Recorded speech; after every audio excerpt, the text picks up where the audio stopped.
Почитувани пратеници, би сакал да продискутирам малце по однос на овој предлог на закон. Имено во описот, односно во она што е доставено по скратена постапка, и добро прашање зашто оди по скратена постапка, гледаме дека бројни закони во собранието се поднесуваат по скратена постапка, што е една пракса која што не е нова за овој парламентарен состав, туку ја имавме во претходни парламентарни состави, но мислам дека треба да полека се става крај. Како и да е, во описот кој што е испратен од Министерството, како предлагач на истата, се вели дека се врши усогласување со законот за прекршоци во однос на утврдување на висината на глоба за правно лице, одговорно лице во правно лице и работодавачка во физичко лице. И исто така се врши усогласување во однос на институтот за порамнување. Но, доколку го прочитате текстот на законот, ќе видите дека она што е вовет и опис не одговара на содржината на законот, затоа што во членот 1 од законот се вели дека во Законот за инспекција на труд, Службен весник на Република Македонија тој и тој, членот 3а се брише. А ако го прочитате членот 3а, кој што се брише, ќе го прочитам интегрално, ќе видите дека на ниеден начин не е поврзан со усогласување со Законот за прекршоците, нити со институтот на порамнување. Туку е поврзан со именувањето на директор, затоа што во овој закон има јасно поставени критериуми за именување на директор, кои што се високи критериуми со цел стручно лице да може да го води инспекторатот, а не да оди нестручно лице или лице кој што е партиски поставено. Во членот 3а, кој што се обидува предлагачот на мала врата да го протне, односно предлага истиот да се избрише, во постојното законско решение вели: со инспекторатот раководи директор. Директорот на инспекторатот го именува и разрешува владата на Република Македонија. Мандатот на директорот трае 4 години со можност за уште еден мандат. За именување на директор се објавува јавен оглас во 3 дневни весници кои се издаваат на целата територија на Република Македонија, од кој еден од весниците што се издаваат на јазикот што го зборуваат најмалку 20% од граѓаните кои зборуваат службен јазик различен од македонскиот. За директор може да биде именувано лице кој ги исполнува следниве услови: под 1 да е државјанин на Република Македонија, под 2 во моментот на именување со правосилна судска пресуда да не му е изречена казна или прекршочна санкција забрана за вршење на професија, дејност или должност, под 3 да има стекнато најмалце 300 кредит поени според ЕКТС или завршен 7 степен високо образование, 4 да има минимум 5 години работно искуство во струката, 5 да поседува еден од следниве меѓународно признати сертификати или уверенија за активно познавање на англискиот јазик, не постаро од 5 години, и ги брои сите кои што се бараат, да не ги читам еден по еден, и 6 има положено психолошки тест и тест за интегритет. И понатака продолжува овој член кој што на еден шверцерски начин се обидува предлагачот да го избрише, вели: директорот изготвува предлог на годишна програма за работа на инспекторатот и истата ја доставува до инспекцијскиот совет најдосно до 31 октомври во тековната година за следната година. Директорот ја донесува годишната програма на инспекторатот и врз основа на годишната програма создава квартални програми и така натака и така натака. Да не го читам целиот овој дел. Вели во кварталните програми за работа на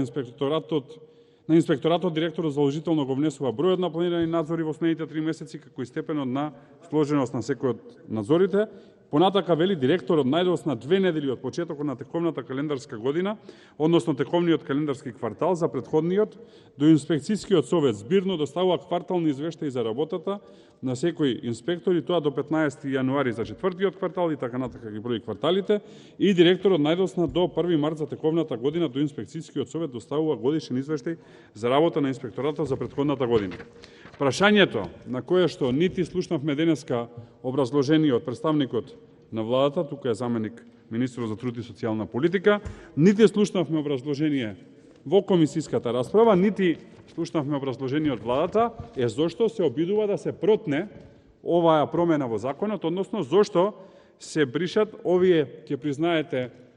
строги критериуми за избор на директор, што по мене се добри, и зошто се брише делот кој што се однесува на тоа како директорот работи, како поднесува извештаи, како прави инспекцијски надзор и која е неговата одговорност. Дали со ова се отвара простор за именување на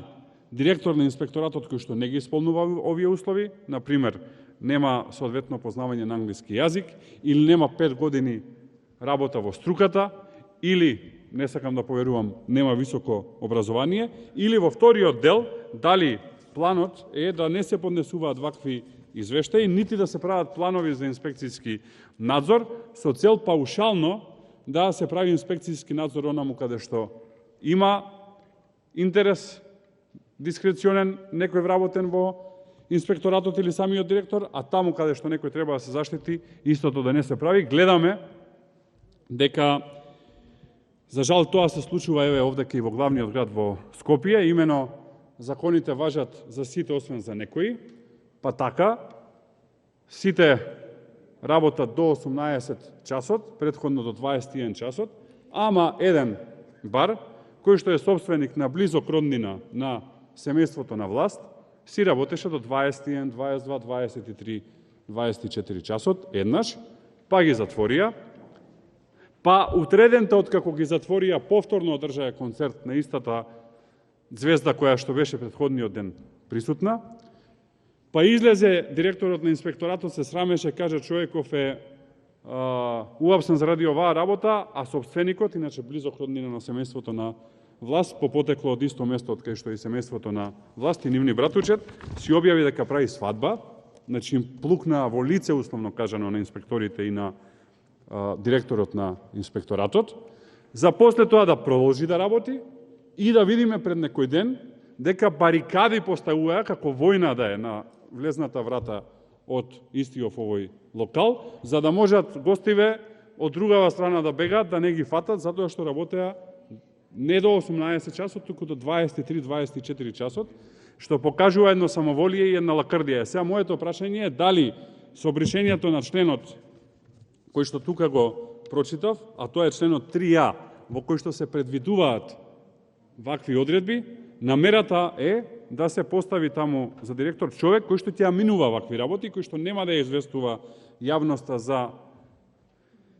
случајни вакви прекршоци, ќе ги штити луѓето блиски на власта, особено оние блиски на семејството на власт, со цел да можат да ги прекршуваат законите и да работат, а во таа насока е и она што беше отворено од претходните две пратенички, што не сакам да го повторувам, поврзано со глобите, затоа што кога се спремни да скинат пломба и да платат глоба од 3000 евра, сигурен сум дека многу полесно ќе скинат пломба и ќе платат глоба од 300 евра, и исто така се намалува и во делот на прекршоци, така што ова самоволие кое што го гледаме, особено во главниот град на државава, сугерира дека не случајно се протнува измена на членот 3А, кој што нема никаква врска со усогласување со казнената политика, нити има врска со порамнување, туку единствено има врска со именување на нестручен директор, со цел да можат да бидат покривани одредени активности, или еве барем да отворам дилема дека ќе бидат покривани такви активности, затоа што во изминатиот период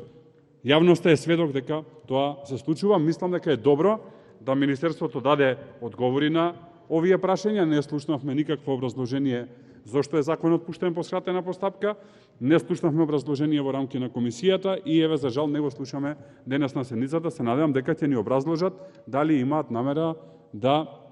прават промени во именувањето на директорите со цел јавноста да не биде запозната кога ќе има вакви незаконити действија на луѓе блиски на власта. Благодарам.